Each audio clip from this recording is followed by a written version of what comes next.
بسم الله الرحمن الرحيم الرحمن علم القرآن خلق الإنسان علمه البيان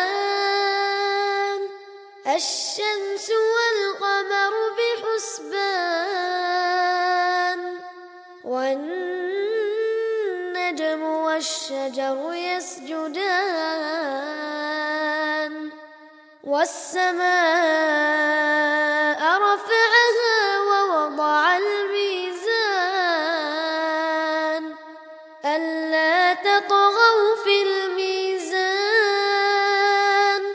وأقيموا الوزن بالقسط ولا تخسروا الميزان والأرض وضعها للأنام فيها فاكهة والنخل ذات الأكمام. إن الحمد لله نحمده ونستعينه ونستغفره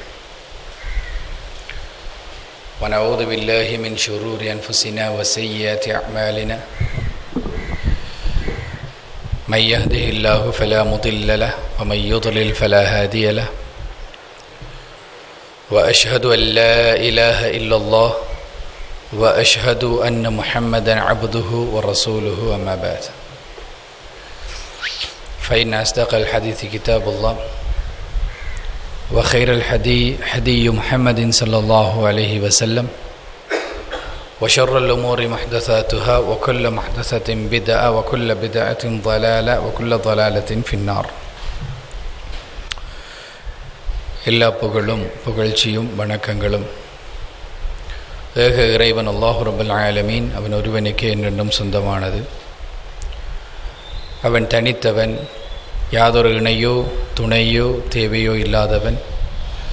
அவன் யாரையும் பெறவும் இல்லை, யாராலும் பெறப்படவும் இல்லை, அவனுக்கு நிகராக எதுவுமே இல்லை என்று சாட்சியம் சொல்கின்றேன். அந்த ஏக வல்லவனின் சாந்தியும் சமாதானமும் நமது சத்திய தூதர் சன்மார்க்கத்தின் போதகர் நம் உயிரிலும் மேலான நம்முடைய தலைவர் நபிகள் பெருமானார் ஸல்லல்லாஹு அலைஹி வஸல்லம் அவர்கள் மீது என்றென்றும் உண்டாகட்டும். அன்பிற்கினிய சகோதரர்களே, அல்லாஹுடைய மிகப்பெரிய அருளால்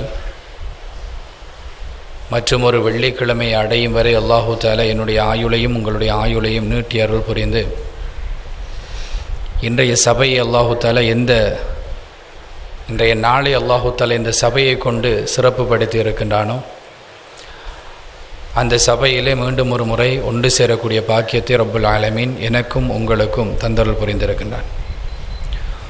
அல்லாஹு தஆலா இந்த சபைக்கு நிர்ணயித்திருக்கக்கூடிய கூலியை முழுமையாக அடைந்து கொள்ளக்கூடிய சந்தர்ப்பத்தை அல்லாஹ் எனக்கும் உங்களுக்கும் தந்தருள் புரிவானாக என்று பிரார்த்தித்தவனாக, அன்புள்ள சகோதரர்களை, இன்றைய ஹுத்துபாவில் தனிமையும் தன்னிச்சையும் என்று சொல்லக்கூடிய ஒரு முக்கியமான அம்சம் தொடர்பாக ஒரு சில விடயங்களை உங்களோடு பகிர்ந்து கொள்ள வேண்டும் என்று ஆசைப்படுகின்றேன். இந்த இரண்டு அம்சங்களில் தன்னிச்சை என்று சொல்லக்கூடிய அம்சத்தை பொறுத்தமட்டில் அந்த சொல்லிலேயே அதனுடைய அர்த்தத்தை நம்மால் விளங்கிக் கொள்ளக்கூடியதாக இருக்கும். தன்னிச்சை என்பது ஒரு தமிழுடைய வார்த்தை. இச்சை என்பது ஆசையை குறிப்பதற்காக நாங்கள் பயன்படுத்தக்கூடிய வார்த்தை. அது ஆசை மாத்திரமல்ல, விருப்பத்தையும் பிரதிபலிக்கின்ற ஒரு வார்த்தை தான். எனவே தன்னிச்சை என்று வருகின்ற நேரத்தில் ஒரு மனிதன் தன்னுடைய விருப்பத்துக்கு இணங்க இந்த உலகத்தில் தன்னுடைய வாழ்க்கையை அமைத்து கொள்ளல் என்கின்ற ஒரு அர்த்தத்தை நாங்கள் இஸ்லாமிய அடிப்படையில் நாங்கள் கொடுக்கலாம். தன்னிச்சை என்கின்ற வார்த்தைக்கு தான் விரும்பிய விதமாக இந்த உலகத்திலே வாழ்வது. அன்புள்ள சகோதரர்களே, அல்லாஹு தஆலா இந்த உலகத்தில் நம்மை படைக்கின்ற நேரமே நம்மிடத்தில் 4 அம்சங்களை கொண்டு இந்த உலகத்தில் நம்மை கொண்டு வந்து சேர்த்திருக்கின்றார். இந்த உலகத்துக்கு நாங்கள் வந்து சேர்ந்திருப்பது இரண்டாவது உலகமாக நாங்கள் அனுபவிப்பதற்கு வந்திருக்கக்கூடிய உலகத்திற்கு. இதற்கு முன்னால் நமக்கு ஒரு உலகத்தை அல்லாஹு தஆலா வைத்திருந்தான். ஆலமுல் அர்வா என்று சொல்லக்கூடிய ஒரு இடம், ரூஹுகள் எல்லாம் வைக்கப்பட்டிருந்த ஒரு இடம். அந்த ஆலமுல் அர்வா என்று சொல்லக்கூடிய அந்த இடத்துல இருந்து தான் அல்லாஹு தஆலா இந்த பூமிக்கு வாழ்க்கைக்காக வேண்டி நம்மை கொண்டு வந்து சேர்த்திருக்கின்றார். அதிலே எவ்வளவு காலம் நாங்கள் இருந்தோம் என்பது நமக்கு தெரியாது. ஆனால் அல்லாஹுடைய தூதர் ஸல்லல்லாஹு அலைஹி வஸல்லம் அவர்கள் இந்த உலகத்திலே என்னுடைய உம்மத்து சராசரியாக 60 to 70 வருடம் வாழும் என்று அல்லாஹுடைய தூதர் ஸல்லல்லாஹு அலைஹி வஸல்லம் அவர்கள் சொல்லியிருக்கின்றார்கள்.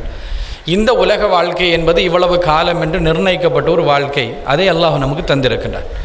இந்த வாழ்க்கையில் ஆலமுல் அர்வாஹ் என்கின்ற அந்த இடத்திலே இருந்து இந்த உலகத்துக்கு வந்த ரூஹ் என்கின்ற அம்சத்தை இந்த உலகத்திலே வாழ வைத்திருக்கின்றார். இந்த உலகத்திலே வாழ்வதற்காக வேண்டி அல்லாஹ் ஒரு உடலை தந்திருக்கின்றான். அந்த உடலோடு சேர்த்து ஒரு நஃப்ஸை படைத்திருக்கின்றான்.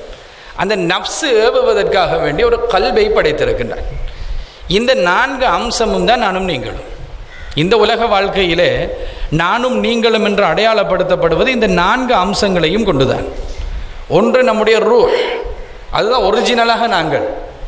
இந்த உலகத்திலே நமக்கு வாழ்வதற்கென்று இந்த ரூஹு இந்த உலகத்துடைய பயன்பாட்டை அடைந்து கொள்வதற்கென்று அல்லாஹு தஆலா நமக்கு ஏற்படுத்தி இருக்கக்கூடிய அம்சம்தான் இந்த உடல். இந்த உடல் வேறு ரூஹ் வேறு என்பதற்கு அல்லாஹுடைய தூதர் ஸல்லல்லாஹு அலைஹி வஸல்லம் அவர்கள் சொன்ன ஒரு ஆதாரம் தான் மார்க்க ரீதியான ஆதாரம்.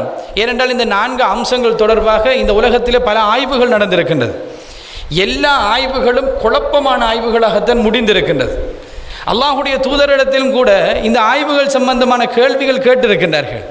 ரசூலுல்லாஹி ஸல்லல்லாஹு அலைஹி வஸல்லம் அவர்களுக்கு அல்லாஹு தஆலா அவர்களிடத்திலே சொல்லும்படி சொன்னது யஸ்அலூனக அனிர் ரூஹ், நபி ரூஹை பற்றி உங்களிடத்திலே கேட்கின்றார்கள். குலிர் ரூஹி அம்ரி மிர் ரப்பிக்கும், ரூஹ் என்பது இறைவனுடைய ஒரு கட்டளை என்று அவர்களிடத்திலே சொல்லுங்கள். வமா ஊதீதும் இல்மன் இல்லா கலீலா, குறைவான அறிவை தவிர உங்களுக்கு வழங்கப்படவில்லை என்று அவர்களிடத்திலே நீங்கள் சொல்லுங்கள். ரூஹ் என்பது குறைவான அறிவு தான் நம்மிடத்திலே இருக்கின்றது. அதிகமான அறிவை அல்லாஹு தஆலா தொடர்பாக நமக்கு தரவில்லை. ஆழமாக நாங்கள் செல்வமாக இருந்தால் நிச்சயமாக வழிகட்டு போவோம். எப்படி யூதர்கள் வழிகட்டார்களோ, எப்படி கிறிஸ்தவர்கள் வழிகட்டார்களோ, அவர்களெல்லாம் வழிகட்டது போன்று நாங்களும் வழிகட்டிலே போய் விழ வேண்டி வரும். எனவே ஆழமாக யோசிப்பதற்கெல்லாம் கிடையாது, மேலோட்டமாக அது சம்பந்தமாக நமக்கு இருக்கக்கூடிய அறிவு ரசூலுல்லாஹி ஸல்லல்லாஹு அலைஹி வஸல்லம் அவர்கள் எது சம்பந்தமாக இது அளவுக்கு சொல்லித் தந்தார்கள், அந்த அளவிலே நாங்கள் இருந்து கொள்ள வேண்டும். ரசூல் ஸல்லல்லாஹு அலைஹி வஸல்லம் அவர்கள் சொன்னது, இந்த உலகத்திலே நாங்கள் வாழ்வதற்கென்று உடலை அல்லாஹு தஆலா ஏற்படுத்தி 120 நாட்கள் முடிந்ததன் பின்னால் தாயுடைய கருவறையிலே ஒரு மலக்கு நம்மை கொண்டு வந்து ஊதினார், ரூஹை கொண்டு வந்து ஊதினார் என்று சொல்லி தந்தார்கள். எனவே ரூஹ் என்பது இந்த உலகத்துக்கு வந்து சேர்ந்தது இந்த உடல் தயாரிக்கப்பட்டு 120 நாட்களுக்கு பின்னால். எனவே உடல் வேறு, ரூஹ் என்பது வேறு. நாங்கள் இந்த உலகத்திலே மரணித்து விட்டோம் என்று சொன்னால் இந்த உடலை விட்டும் ஏதோ ஒன்று பிரிவதைத்தான் நாங்கள் இந்த உலகத்திலே மரணம் என்று சொல்கின்றோம். எனவே இந்த உலகத்திலே நாங்கள் சொல்லக்கூடிய இந்த மரணம் என்கின்ற செய்தியை கூட நமக்கு வெளிப்படுத்துவது இந்த உடல் என்பது வேறு, ரூஹ் என்பது வேறு. நம்மை கொண்டு போய் அடக்கி விட்டார்கள் என்று சொன்னால் இந்த உலகத்திலே நாங்கள் அடக்கப்பட்டு ஒரு வருடத்துக்கு பின்னால் நம்முடைய உடலை தோண்டி பார்த்தால் உடல் இருக்காது, எலும்புகள் மாத்திரம் இருக்கு. அதே ஒரு 2-3 வருடங்களுக்கு பின்னால் நாங்கள் தோண்டி பார்ப்போம் என்றால் அந்த எலும்பு கூட மிஞ்சி இருக்காது. எனவே அந்த ரூஹுக்கு என்ன நடந்தது, பரிசக்கூடிய வாழ்க்கை என்று அல்லாஹ்வுடைய தூதர் சொன்னார்களே. எனவே ரூஹ் என்பது வேறு, இந்த உடல் என்பது வேறு என்பதை முதலாவது நாங்கள் தெரிந்து கொள்ள வேண்டும். அடுத்து இந்த உலகத்தில் நம்முடைய வாழ்க்கைக்கு அல்லாஹ் தஆலா தந்திருக்கின்ற ஒரு அம்சம் தான் நஃப்ஸ் என்று சொல்லக்கூடிய அம்சம். இந்த உலகத்தில் இந்த நஃப்ஸ் இந்த உலகத்துக்கு மாத்திரம்தான் தரப்பட்டிருக்கின்றது. இந்த உலகத்தில் என்றைக்கு நாங்கள் மரணத்தை எய்துகின்றோமோ அன்றைக்கு உண்மையாகவே மரணிக்கின்ற அம்சம் இந்த உடலும் அல்ல, இந்த உயிரும் அல்ல, நஃப்ஸ் தான் மரணிக்கின்றது. அல்லாஹ் தஆலா திருமறை குர்ஆனிலே 3வது அத்தியாயத்தின் 185வது வசனத்திலே சொல்கின்ற நேரம், குல்லு நஃப்ஸின் ذائقத்துல் மௌத், எல்லா நஃப்ஸும் மரணத்தை சுவைத்தே தீரும். நஃப்ஸை அல்லாஹ் தஆலா மரணிக்க செய்வான். இந்த உலக வாழ்க்கையை வாழ்வதற்கென்று அல்லாஹ் தஆலா நம்மோடு அட்பணின ஒரு அம்சம்தான் இந்த நஃப்ஸ் என்று சொல்லக்கூடிய அம்சம். இந்த நஃப்ஸை கொண்டு இந்த உலகத்திலே வாழ்ந்து கொண்டிருக்கின்ற நாங்கள் இந்த உலகத்திலே இந்த நஃப்ஸை விட்டு விட்டு தான் நாங்கள் போக வேண்டும். நஃப்ஸோடு நாளை மறுமைக்கு நாங்கள் போய் நிற்க முடியாது. நஃப்ஸ் என்பதை அல்லாஹ் தஆலா அழித்து விடுவான் என்கின்ற செய்தியை குர்ஆனிலே, அதாவது மரணிக்க செய்து விடுவான் என்கின்ற செய்தியை குர்ஆனிலே நமக்கு சொல்லித் தருகின்றார். எனவே இந்த நஃப்ஸையும் இந்த உலக வாழ்க்கைக்காக வேண்டி நமக்கு தந்திருக்கின்றார். அடுத்தது அல்லாஹ் தஆலா இந்த உலக வாழ்க்கைக்கு கல்ப் என்று சொல்லக்கூடிய ஒரு அம்சத்தையும் தந்திருக்கின்றான். உள்ளம் என்று நாங்கள் அடையாளப்படுத்தக்கூடிய அம்சம். அல்லாஹ்வுடைய தூதர் ஸல்லல்லாஹு அலைஹி வஸல்லம் அவர்கள் இந்த உள்ளம் தொடர்பாக சொன்னார்கள், இந்த உடலிலே ஒரு சதை துண்டு இருக்கின்றது. இந்த சதை துண்டு சீர்படுமாக இருந்தால் இந்த முழு உடலும் சீராகிவிடும். இந்த சதை துண்டு கெட்டு போகுமாக இருந்தால் இந்த முழு உடம்பும் கெட்டு போய்விடும். அதுதான் உங்களுடைய கல்பு என்று அல்லாஹ்வுடைய தூதர் ஸல்லல்லாஹு அலைஹி வஸல்லம் அவர்கள் சொன்னார்கள். எனவே கல்பு என்ற ஒரு அம்சத்தையும் அல்லாஹ் தஆலா இந்த உலகத்திலே வைத்திருக்கின்றார். நஃப்ஸுக்கும் கல்புக்கும் இடையிலே இருக்கின்ற தொடர்பு என்ன? உலமாக்கள் சொல்லி தருகின்றார்கள். நஃப்ஸு ஏவுகின்றபடி கல்பு சிந்திக்கும், கல்பு சிந்திக்கின்றபடி உடல் வேலை செய்யும். அதற்கு மேலே நமக்கு எதுவுமே தெரியாது. குர்ஆனையும் ஹதீஸையும் கொண்டு நம்ம வழங்கக்கூடிய அம்சம் இவ்வளவுதான் என்றால் அதோடு நாங்கள் நின்று கொள்ள வேண்டியதுதான். நஃப்ஸு ஏவும், ஏவக்கூடிய நஃப்ஸு இருக்கின்றது, போதும் என்று நினைக்கக்கூடிய நஃப்ஸ் இருக்கின்றது, அந்த போதும் என்கின்ற தன்மையை உள்ளத்துக்கு கொடுக்கக்கூடிய நஃப்ஸ் இருக்கின்றது. அதே நேரத்தில் எதுவுமே போதாது என்று சொல்லக்கூடிய நஃப்ஸ் இருக்கின்றது, தீங்கையே என்றைக்குமே சிந்தித்துக் கொண்டிருக்கின்ற நஃப்ஸே இருக்கின்றது. அப்படி நஃப்ஸை அல்லாஹ் தஆலா பல விதமாக இந்த உலகத்திலே படைத்திருக்கின்றார். அவ்வாறு படைத்திருக்கக்கூடிய இந்த நஃப்ஸுகளிலே மிக சிறந்த நஃப்ஸ் நஃப்ஸுல் முத்மஇன்னா என்று சொல்லக்கூடிய நஃப்ஸ். எந்த நஃப்ஸ் இந்த உலகத்திலே எல்லாவற்றையும் பொருந்தி கொண்டு வாழுமோ அந்த நஃப்ஸ் தான் இந்த உலகத்திலே மிகச்சிறந்த நஃப்ஸ். அந்த நஃப்ஸை நோக்கி மரண நேரத்திலே மலக்குமார்கள் அழைத்து சொல்லக்கூடிய வார்த்தை அல்லாஹ் தஆலா சொல்லி காட்டுகின்றான், யா அய்யுஹன் நஃப்ஸுன் முத்மஇன்னா.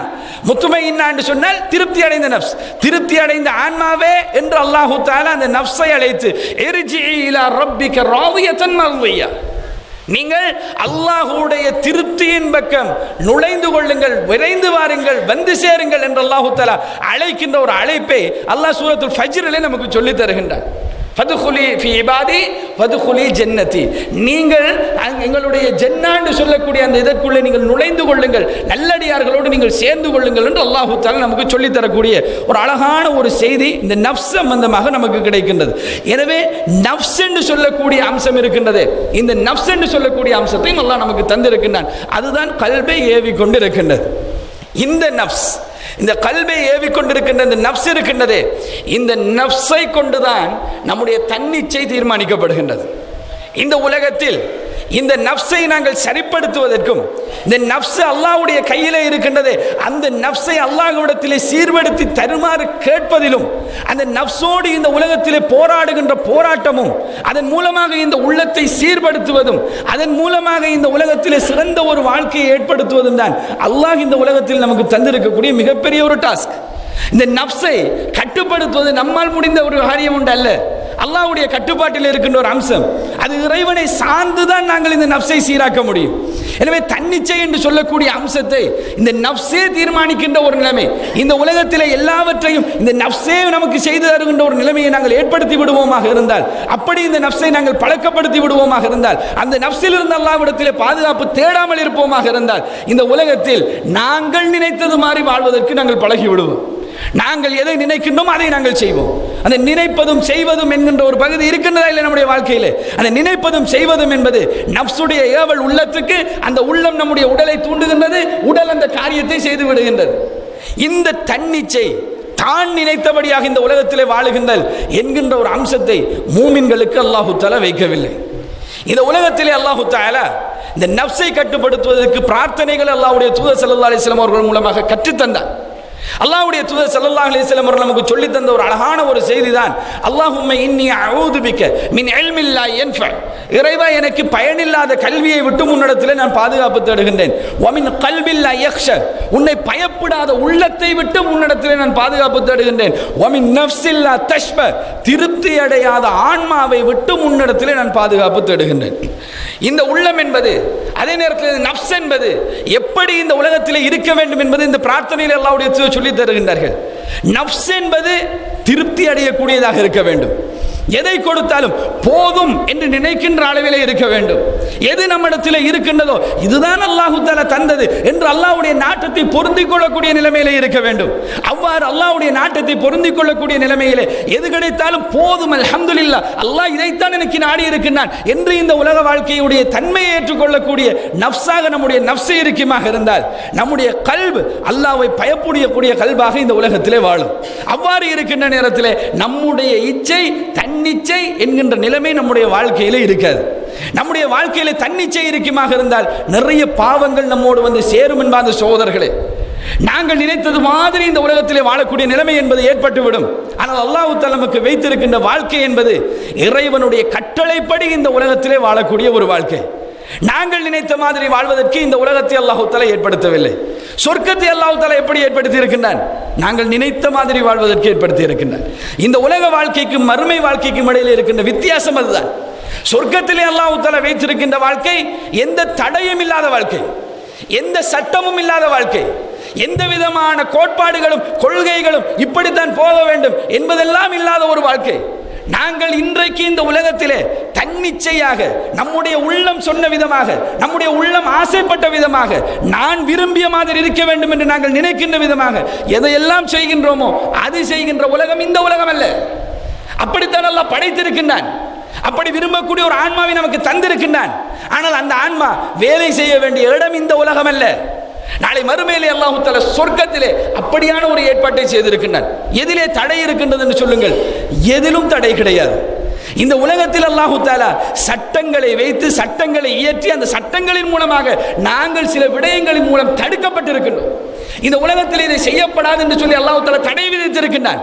ஆனால் மறுமையிலே இதைத்தான் நீங்கள் செய்ய வேண்டும், இதை நீங்கள் செய்யப்படாது என்று சொல்லி அல்லாஹ் தஆலா எந்த தடையே நம்முடைய வாழ்க்கைக்கு ஏற்படுத்த மாட்டான். எல்லாவற்றையும் அனுபவிக்கலாம். அனுபவிப்பதற்கென்றே தான் அந்த உலகம். சொர்க்கத்தை அல்லாஹ் தஆலா ஏற்படுத்தி இருப்பது தன்னந்தனியாகத்தான். அந்த தன்னந்தனியான சொர்க்கத்திலே வேண்டிய மாதிரி நம்மால் அனுபவிக்க முடியும். அதில் எல்லை கிடையாது, தடைகள் கிடையாது. இங்கு நாங்கள் திருமணம் முடித்து வாழ்வதாக இருந்தால் கூட நமக்கு சட்டம் இருக்கின்றது. ஒரு மனைவி அல்லது 2 மனைவி அல்லது 3 மனைவி அல்லது 4 மனைவி. 4 மனைவிக்கு மேல் அழக காலத்திலே ஒரு வாழ முடியுமா என்று கேட்டால் முடியாது. அங்கு ஒரு சட்டம் இருக்கின்றது. ஆனால் மறுமைக்கு போவானாக இருந்தால் அவனுக்கு எத்தனை மனைவி இருக்கின்ற கணக்கு அவனுக்கே தெரியாத அளவுக்கு ஒரு வாழ்க்கை அல்லாஹ் தஆலா ஏற்படுத்துவார். இந்த உலகத்திலே சாப்பிடுகின்ற நேரத்திலே நமக்கு சட்டம் இருக்கின்றது. அல்லாஹ் தஆலா ஒரு நிர்ணயத்தை வைத்திருக்கின்றான். தன்னிச்சையாக நமக்கு அந்த காரியத்தை செய்ய முடியாது. சாப்பிடுகின்ற நேரத்திலே வலது கையால் தான் சாப்பிட வேண்டும்.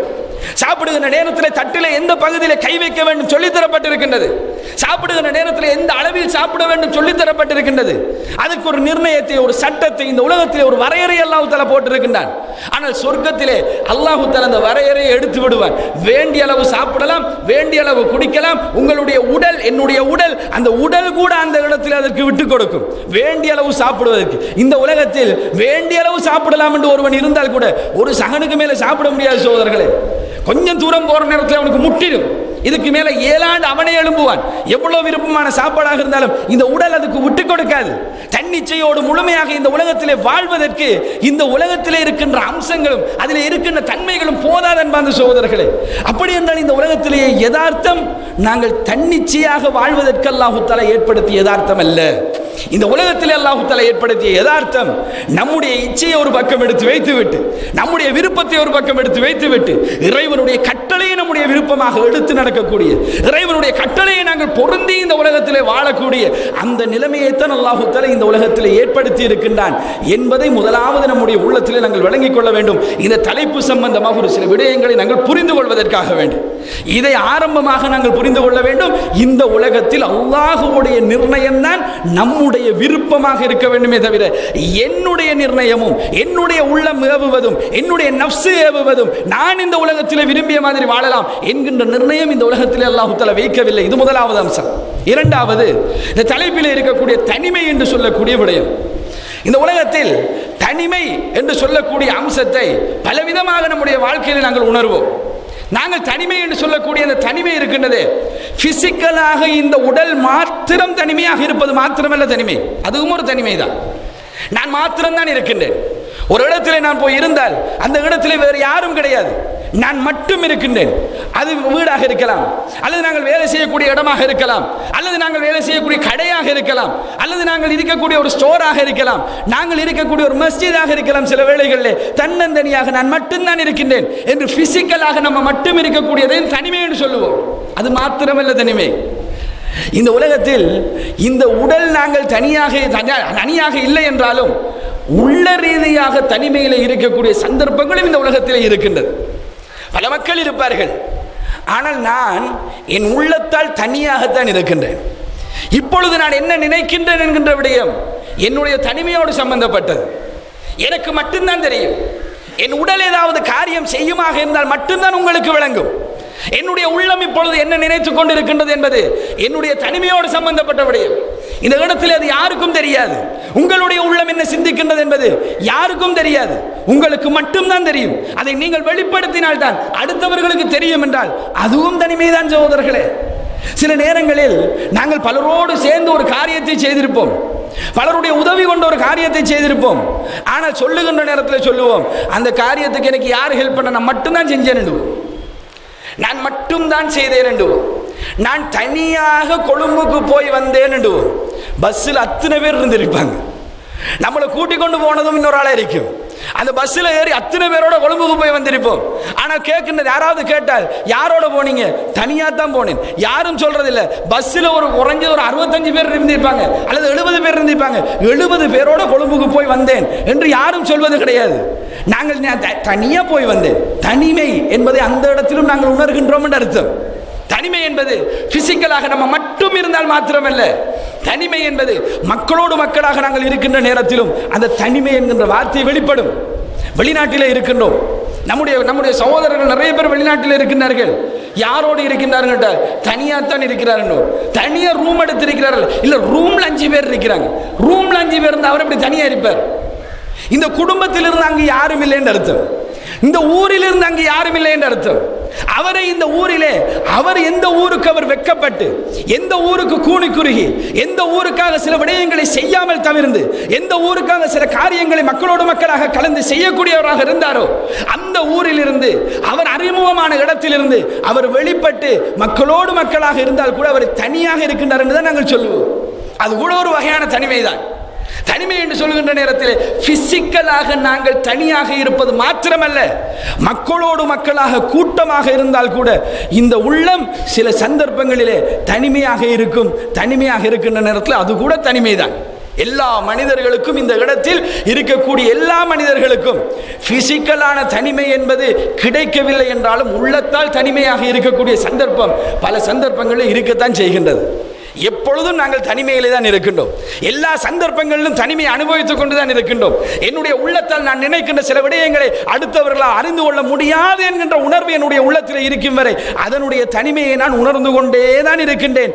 இந்த தனிமையை அல்லாஹ் தஆலா மனிதனுடைய வாழ்க்கையில வைத்துத்தான் படைத்திருக்கின்றார். ஒன்று உள்ளத்தால் தனிமையாக இருப்போம், அல்லது நபர்கள் இருந்தும் ஊரிலிருந்து வேறுபட்டு, குடும்பத்திலிருந்து வேறுபட்டு, தூரத்திலே வந்திருப்பதனால் மக்கள் இருந்தால் நான் தனிமையாக இருப்போம். இல்லை என்று சொன்னால் நாங்கள் உடல் ரீதியாக தன்னந்தனியாகவே இருக்கக்கூடிய ஒரு நிலைமை நம்முடைய வாழ்க்கையில் வரும். இதில் எந்த தனிமை வந்தாலும், நம்முடைய வாழ்க்கையில் இதில் எந்த தனிமையை நீங்கள் அனுபவித்தாலும் அது தனிமை கிடையாது என்பார்ந்த சகோதரர்களே, அதைத்தான் நாங்கள் விளங்க வேண்டும். நாங்கள் நினைத்துக் கொண்டிருக்கின்றோம் நான் மட்டும் தனியாகத்தான் இருக்கின்றேன். இது போதாததுக்கு இஸ்லாம் இன்னொரு தனிமையையும் சொல்லுகின்றது. ஒரு ஆணும் ஒரு பெண்ணும் ஒரு இடத்திலே தனித்திருந்தால் மூன்றாவதாக ஷைத்தான் இருப்பான். அப்படி தனித்திருக்க வேண்டாம் என்று. அது எப்படி தனித்திருக்க? 2 பேர் தனியவா? தனியல்லே.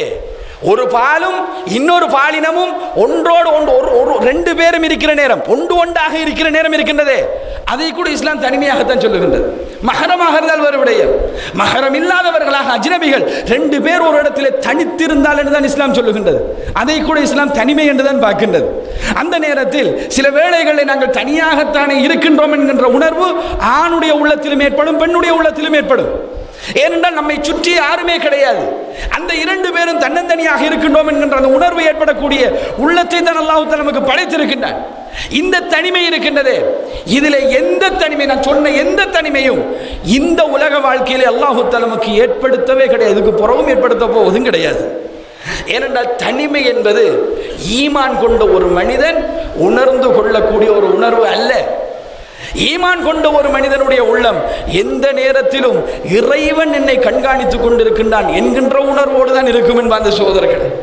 ஏனென்றால் அல்லாஹ்வை நாங்கள் ஈமான் கொண்டிருக்கின்றோம், அல்லாஹ்வுடைய பார்வையை நாங்கள் ஈமான் கொண்டிருக்கின்றோம். அல்லாஹ் தஆலாவுடைய பார்வை எவ்வளவு கூர்மையானது என்பதை நாங்கள் ஈமான் கொண்டிருக்கின்றோம். அல்லாஹ் தஆலா எல்லாவற்றையும் பார்க்கின்றான், எல்லாவற்றையும் கேட்கின்றான் என்பதை நாங்கள் ஈமான் கொண்டிருக்கின்றோம். இறைவனுடைய பார்வையை விட்டும் எதையுமே தப்ப வைக்க முடியாது என்பதை நாங்கள் ஈமான் கொண்டிருக்கின்றோம். லுக்மான் அலைஹிஸ்ஸலாம் தன்னுடைய மகனுக்கு உபதேசம் செய்கின்ற நேரம், மகனே, இந்த உலகத்திலே ஒரு கடுகளவோ அல்லது அதைவிட சிறியதொன்றையோ நீ கற்பாறைகளுக்குள்ளேயோ எங்கேயாவது இந்த உலகத்திலேயோ ஒரு இடத்திலே கொண்டு போய் நீ ஒளித்துக் கொள்வாயாக இருந்தால் அது அல்லாஹ்வுடைய பார்வையை விட்டும் ஒரு காலத்திலும் தப்பாது. இறைவன் அதை அறிந்தவனாகத்தான் இருக்கின்றான்.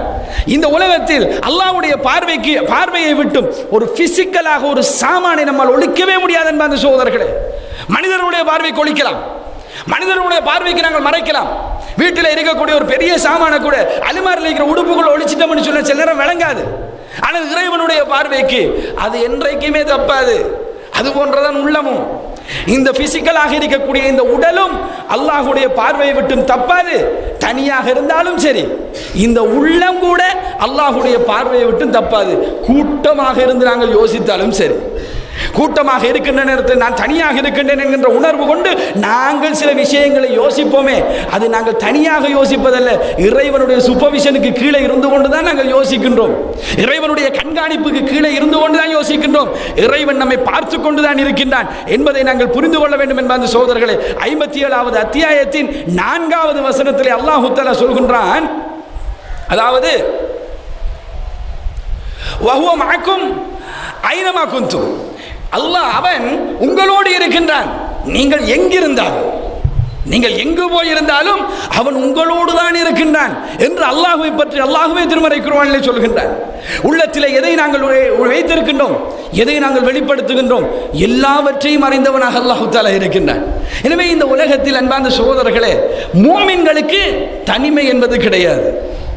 தனிமை என்கின்ற வாழ்க்கை ஒரு மூமினுடைய வாழ்க்கையிலே கிடையாது. அல்லாஹ்வுடைய தூதர் ஸல்லல்லாஹு அலைஹி வஸல்லம் அவர்கள் ஹிரா குகையிலே, அதாவது தௌர் குகையிலே அடைபட்ட போய் நின்ற நேரத்திலே, ஒளிந்து கொண்ட நேரத்திலே, அந்த இடத்தில் எதிரிகள் வந்தது, ஹிஜ்ரத்துடைய பயணத்திலே எதிரிகள் வந்து அந்த இடத்தில் நின்று கொண்டிருக்கின்ற அபூபக்கர் சித்திக் ரலியல்லாஹு அன்ஹு சொன்னார்கள், கால் வழங்குகின்றது அல்லாஹ்வுடைய தூதரே, குனிந்தார்கள், நாங்கள் 2 பேரும் வழங்கி விடுவோம் என்று. அந்த நேரத்தில் அல்லாஹ்வுடைய தூதர் ஸல்லல்லாஹு அலைஹி வஸல்லம் அவர்கள் சொன்னார்கள், 2 பேரோடு 3வது நபராக அல்லாஹ் தஆலா இருக்கின்றானே, அந்த 2 பேரை பற்றி நீங்கள் என்ன நினைக்கின்றீர்கள் அபூபக்கரே என்று அபூபக்கர் ரலியல்லாஹு அன்ஹு அவர்களுடைய உள்ளத்துக்கு ஆறுதலாக, நம்மோடு அல்லாஹ் இருக்கிறான், லா தகஃப் இன்னல்லாஹ மஅனா, நீங்கள் பயப்பட வேண்டாம், அல்லாஹ் எங்களோடு தான் இருக்கின்றான், நீங்கள் கவலைப்பட வேண்டாம், அல்லாஹ் தஆலா எங்களோடு இருக்கின்றான் என்று சொல்லி அபூபக்கர் சித்திக் ரலியல்லாஹு அன்ஹு அவர்களுக்கு அல்லாஹ்வுடைய தூதர் ஸல்லல்லாஹு அலைஹி வஸல்லம் அவர்கள் சொல்லிக் கொடுத்தார்கள். வரலாறு தெரியுமா தெரியாத? அல்லாஹ் தஆலா நம்மோடு தான் இருக்கின்றான். நாங்கள் தனிமையிலே என்பது இந்த உலகத்திலே நம்முடைய வாழ்க்கையிலே அமைய போவதே கிடையாது. ஒரு நாள் வேண்டாம், ஒரு செகண்ட் தனியாக இருந்து காட்டுங்கள் பார்ப்போம். இந்த இடத்துல யாராலும் முடியாது. இறைவனுடைய கண்காணிப்பு அவ்வளவு நுணுக்கமானது. இறைவன் நம்மை பார்த்து கொண்டுதான் இருக்கின்றான். இந்த 2 அம்சங்களையும் கொண்டுதான் இந்த தலைப்பை நாங்கள் விளங்க வேண்டும் சகோதரர்களே. தன்னிச்சை என்பதும் ஒரு மூமினுடைய வாழ்க்கையிலே கிடையாது. தனிமை என்பதும் ஒரு மூமினுடைய வாழ்க்கையிலே கிடையாது. நிச்சயமாக ஒரு மூமினுடைய வாழ்க்கையில் தனிமையும் தன்னிச்சையும் ஒன்றாக சேரவே சேராது. ஏனென்றால் நம்ம தனிமையாகவும் இல்லை, தன்னிச்சையோடும் வாழவில்லை. ஆனால் யாருக்கு இது ஒன்று சேரும் என்றால், யாருடைய உள்ளத்திலே ஈமானிலே பலகீனம் இருக்கின்றதோ அவர்களுடைய வாழ்க்கையிலே தனிமையும் தன்னிச்சையும் ஒன்று சேரும். நான் தனியாகத்தான் இருக்கின்றேன், நான் நினைத்தது போன்ற என்னுடைய காரியத்தை செய்யலாம் என்று அவன் நினைக்கின்ற ஒரு கட்டம் ஈமானிலே ஏற்படுகின்ற பலகீனத்தால் ஏற்படுகின்ற கட்டம் என்பதை புரிந்து கொள்ள வேண்டும் என்பதற்காக வேண்டி இந்த செய்திகளை உங்களிடத்திலே சொன்னேன். அல்ஹம்துலில்லாஹ், இன்னல் ஹம்தலில்லாஹி நஹ்மதுஹு வ நஸ்தஈனுஹு வ நஸ்தக்ஃபிர் வ நஊது பில்லாஹி மின் ஷுரூரி அன்ஃபுஸினா வ ஸய்யிஆத்தி அஅமாலினா மன் யஹ்திஹில்லாஹு ஃபலா முضில்ல லஹு வ மன் யுضلل ஃபலா ஹாதிய லஹு வ அஷ்ஹது அன் லா இலாஹ இல்லல்லாஹ் வ அஷ்ஹது அன்ன முஹம்மதன் அப்துஹு வ ரசூலுஹு அம்மா பஅத். அன்பிற்கினிய சகோதரர்களே, இந்த தனிமை என்பதை உணரக்கூடிய அந்த மனிதன், ஈமானிலே பலகீனமான மனிதன், தன்னிச்சை என்பதை அந்த தனிமையிலே எடுத்துக்கொள்கின்ற நேரத்தில் அவனுடைய வாழ்க்கையில் எல்லா கட்டத்திலும் நிறைய பாவங்கள் வரும். சில நேரங்களில் தனிமையில் தன்னிச்சை சேருகின்ற நேரத்தில் விபச்சாரம் மாத்திரம்தான் வெளிப்படும் என்பது போன்று நமக்கு தோன்றலாம். விபச்சாரம் மாத்திரம்தான் வெளிப்படக்கூடிய பாவம் அல்ல. தனிமையை உணர்ந்து தன்னிச்சையை கலக்கின்ற நேரத்திலே தான் அவன் செய்கின்ற சகல பாவங்களும் வந்து சேர்கின்றது. ஒரு மனிதன் மக்களோடு மக்களாக இருக்கிறான். அந்த மக்களோடு மக்களாக இருந்து கொண்டு அந்த மக்களிலே ஒரு மனிதன் மீது பொறாமைப்படுகின்றான் வைங்களேன். மார்க்கம் அனுமதிக்காத ஒரு பொறாமை, கல்விக்காகவோ தர்மத்துக்காகவோ அவன் பொறாமைப்படவில்லை, அவனுடைய செல்வத்துக்காக அவனுடைய இடத்தில் இருக்கின்ற வேறு வேறு விடயங்களுக்காக வேண்டி அவன் பொறாமைப்படுகின்றான். அந்த பொறாமை அடுத்தவர்களுக்கு விளங்காது, செயல் மூலமாக காட்டினால் தான் விளங்கும். காட்டாத வரையிலே உள்ளத்திலே அவன் அந்த பாவத்தை செய்து கொண்டுதான் இருக்கிறான். அவனுடைய உள்ளத்தில் அவன் தனிமையில் இருக்கின்றேன் என்பதை உணர்ந்ததனால் தான் அந்த சிந்தனையை மேலோங்குவதற்கு அவன் விட்டான். இல்லை என்று சொன்னால் அவனுடைய உள்ளத்தில் அந்த சிந்தனை வந்திருக்க, நான் எதை நினைத்தாலும் அல்லாஹ் என்னை பார்த்து கொண்டல்லவா இருக்கிறான், அல்லாஹு தஆலா என்னை பார்த்து கொண்டிருக்கிறான் என்று சொன்னால் நான் இந்த நேரத்திலே சிந்திப்பது அடுத்தவர்களுக்கு விளங்கவில்லை என்றும் அல்லாஹ்வுக்கு நிச்சயமாக தெரியும். எனவே நான் இதை சிந்திக்க கூடாதுன்னு ஒரு மூமின் நினைத்திருப்பேன். சிந்திக்கின்ற தன்மை வந்து விட்டது என்றால், அடுத்தவர்கள் பார்க்கவில்லை என்கின்ற அந்த உணர்வு வந்து விட்டது, நான் தனிமையிலே இருக்கின்றேன் என்று அவன் நினைத்து விட்டான் என்றால், அந்த பொறாமைப்படுகின்ற அந்த உள்ளம் அவனிடத்தில் வந்துவிடும். அவனை பற்றி அப்படி நினைப்பது இப்படி நினைப்பது, ஒரு கண்ட்ரோல் இல்லாமல் நினைப்போம், ஊகம் வைப்போம். இப்படி இவன் இருப்பானா, அப்படி இவன் இருப்பானா, இவனிடத்தில் என்ன குறை தேடலாம், இவனிடத்தில் இருக்கின்ற மதிப்பை குறைப்பதற்கு அடுத்தவரிடத்தில் எதை நாங்கள் சொல்லலாம் என்றெல்லாம் அவனுக்கு நினைத்த மாதிரி எல்லாம் அவன் சிந்தித்து, சில வேளைகளில் நினைத்த மாதிரி எல்லாம் அவனுடைய காரியங்களை செய்வதற்கு அவனுக்கு எதிராக அவனுடைய தனிமையும் அவனுடைய தன்னிச்சையும் காரணமாக அமைந்துவிடும். இந்த உலகத்தில் நாங்கள் செய்யக்கூடிய சகல பாவங்களும் நாங்கள் உணர்கின்ற தனிமையாலும் நாங்கள் எடுத்துக்கொண்ட தன்னிச்சை என்கின்ற பழக்கத்தினாலும் வந்ததுதான் அன்பார்ந்த சகோதரர்களே. எந்த பாவத்தையும் எடுத்துக்கொள்ளுங்கள், எந்த நிலைமையும் எடுத்துக்கொள்ளுங்கள். ஏனென்றால் அல்லாஹ்வுடைய தூதர் ஸல்லல்லாஹு அலைஹி வஸல்லம் அவர்கள் சொன்னார்கள், வல்இஸ்ம், பாவம் என்று சொல்வது மா ஹாக்க ஃபீ ஸத்ரிக, அது உன்னுடைய உள்ளத்தை உறுத்தும் என்று சொன்னார்கள். வகரிஹத யத்தலிஹ அலைஹின் நாஸ், மனிதர்கள் பார்ப்பதை நீ வெறுப்பாய் என்று சொன்னார்கள். அடுத்தவர்கள் பார்ப்பதை வெறுக்கக்கூடியதான் பாவம். அப்படி என்றால் அடுத்தவர்கள் இல்லாத நேரத்தில் அந்த பாவத்தை செய்வோம் என்று இந்த தன்னிச்சை நம்மை தூண்டுமாக இருந்தால், அந்த நஃப்ஸ் நம்மை தூண்டுமாக இருந்தால், அந்த காரியத்தை தனிமை என்று நினைத்துக் கொண்டு நாங்கள் செய்து விடுவோம். நமக்கு அடுத்தவர்கள் இருந்தால் தனது பாவம் என்கின்ற உணர்வை நமக்கு ஏற்படுகின்றது. ஒரு மூமினை பொறுத்த மட்டிலே யாரும் இல்லை என்றாலும் அல்லாஹ் இருக்கின்றான் என்கின்ற அந்த உணர்வு அவனிடத்தில் நலவை கொண்டு வந்து சேர்க்கும். குகையிலே அடைபட்ட 3 பேருடைய வரலாறை நாங்கள் கேள்விப்பட்டிருக்கின்றோம். அந்த 3 பேருடைய வரலாற்றிலும் அந்த 3 பேருமே நஃப்ஸோடு செய்த போராட்டம் தான் அது. முதலாவது நபர், பிள்ளை குட்டிகள் எல்லாம் பசியின்றி இருக்கின்ற நேரம் தாய்க்கும் தந்தைக்கும் பால் கொடுத்ததன் பின்னால் தான் பிள்ளைகளுக்கு பால் கொடுக்கின்ற பழக்கம் அவரிடத்தில் இருந்தது. இறைவனை முன்னிறுத்தி இறைவன் மீது பயந்தவராக இறைவனுக்காக வேண்டி செய்த அந்த காரியத்தை தன்னுடைய வாழ்க்கையிலே வேறு எந்த சந்தர்ப்பத்திலும் நான் இதை விட்டுவிடக் கூடாது என்ற உறுதியிலே அவர் இருந்தார். அந்த உள்ளம் உள்ள இறைவனோடு இருந்தது, இறைவன் பார்த்து கொண்டிருக்கின்றான் அந்த உணர்வு இருந்தது. உள்ளத்திலே இருந்த போராட்டத்தை அவர் வென்றார். அல்லாஹ் தஆலா அந்த கல்லை அகற்றினான் என்ற வரலாறை கேள்விப்படுகின்றோம். தனிமையிலே ஒரு பெண்ணோடு இருந்த ஒரு சந்தர்ப்பம், அந்த சந்தர்ப்பத்தில் அவர் விபச்சாரம் செய்திருக்கலாம். அந்த பெண் சொன்னது, நீ அல்லாஹ்வை பயந்து கொள் என்று சொல்லி. அதுவரைக்கும் அவருடைய உள்ளத்திலே இருந்தது, நானும் இந்த பெண்ணும் மட்டும்தான் தனியாக இருக்கின்றோம் என்று சொல்லி. இறைவனும் இருக்கின்றான் என்கின்ற உணர்வை அந்த மனிதனுடைய உள்ளத்துக்கு கொடுத்த உடனே அந்த மனிதர் எழும்பி போய், உனக்கு தேவையானதை நீ எடுத்துக்கொண்டு போ, என்னிடத்தில் நீ வராது என்று அனுப்பி வைத்து விட்டார். உனக்காக இதை செய்திருந்தால் இறைவன் இந்த கல்லை அகற்று என்று இறைவனிடத்தில் கேட்டார். அல்லாஹ் தஆலா கல்லையும் அகற்றினார். வரலாறு கேள்விப்படுகின்றோமா இல்லையா? எதை கொண்டு இந்த இடத்தை அல்லாஹ் தஆலா அவருடைய பாவத்தை விட்டு அவரை தூரமாக்கினார். அவர் பாவத்தை விட்டு தூரமாவதற்கு எது காரணமாக இருந்தது சகோதரர்களே? இறைவன் இருக்கின்றான், நான் தனியாக இல்லை, நானும் அந்த பெண்ணும் தனிமையில இப்பொழுது இல்லை. அல்லாஹ் என்னோடு இருக்கின்றான், அல்லாஹ் என்னை பார்த்து கொண்டிருக்கின்றான், அல்லாஹ்வுடைய கண்காணிப்பில் தான் நான் இருக்கின்றேன், என்னிடத்தில் தனிமை கிடையாது என்கின்ற அந்த உணர்வை நாங்கள் எடுத்ததனுடைய விளைவுதான் அது. எனவே தனிமை இருக்கின்றது, தன்னிச்சை இருக்கின்றது என்பது போன்று நம்முடைய வாழ்க்கையை நாங்கள் எடுத்துக்கொள்வோமாக இருந்தால் நம்முடைய வாழ்க்கையிலே பாவம் தான் இருக்கும் சகோதரர்களே. நிறைய அனாச்சாரங்கள் தான் இருக்கும், நிறைய தவறுகள் தான் இருக்கும், அடுத்தவர்கள் நம் மூலமாக பாதிக்கப்படுவார்கள். ஆனால் தனிமை என்பது கிடையாது. நான் தனியாக இருந்தாலும், என் உள்ளத்தால் நான் தனியாக இருந்தால் கூட இறைவனுடைய கண்காணிப்பில் நான் இருக்கின்றேன், நான் தனியாக இல்லை, இறைவனோடு இருக்கின்றேன் என்கின்ற உணர்வு நம்மிடத்தில் இருக்குமாக இருந்தால் நிச்சயமாக நம்முடைய வாழ்க்கையிலே தன்னிச்சை என்பது இருக்காது. அது ஆட்டோமேட்டிக்காக இருக்காது. இல்லை, அதுவும் இறைவனுடைய கட்டளைப்படி தான் நான் இந்த உலகத்திலே வாழுவேன் என்று இறைவனை முன்னிறுத்தி நம்முடைய காரியங்களை அமைத்துக் கொள்வோமாக இருந்தால் தன்னிச்சையும் ஒரு மூமினிடத்தில் இருக்காது. அது இல்லாத இரண்டும் ஒன்றாக சேருகின்ற சந்தர்ப்பத்திலே அவனுடைய வாழ்க்கை சிறப்பாக இருக்கும். அவன் இறைவிலே அல்லாஹுக்காக வேண்டி அல்லாஹ்வை பயந்தவன் அழுவான். அவனுடைய தனிமைகளை இறைவனுக்காக வேண்டி பயன்படுத்துவான். இந்த உலகத்தில் அல்லாஹ் தஆலா ஒரு இபாதத்தை ஏற்றுக்கொள்ள வேண்டும் என்றால் அந்த காரியம் இக்லாஸாக செய்யப்பட்டிருக்க வேண்டும், இறைவனுக்காக மட்டும் செய்யப்பட்டிருக்க வேண்டும். இந்த மார்க்கம் இறைவனுக்காக மட்டும் செய்தல் என்கின்ற விடயத்தை ஊக்குவிக்கின்ற நேரத்திலே, இப்படித்தான் நீங்கள் செய்ய வேண்டும் என்று சொல்லித் தருகின்ற நேரத்திலே தனியாக செய்யுங்கள் என்றுதான் நமக்கு காட்டித் தருகின்றது. தனிமையிலே இருந்து செய்யுங்கள் என்றுதான் நமக்கு காட்டித் தருகின்றது. அல்லாஹ்வுடைய தூதர் ஸல்லல்லாஹு அலைஹி வஸல்லம் அவர்கள் 7 பேருக்கு அல்லாஹ் தஆலா நாளை மறுமையிலே நிலையை கொடுப்பான் என்று சொல்கின்ற நேரம் அதிலே ஒரு நபராக சொன்னது, தனிமையிலே இருந்து கொண்டு அல்லாஹ்வை நினைக்கக்கூடிய மனிதன். அல்லாஹ்வுடைய நினைப்பின் காரணத்தில் அவனுடைய கண்கள் எல்லாம் குளமாகுகின்றது.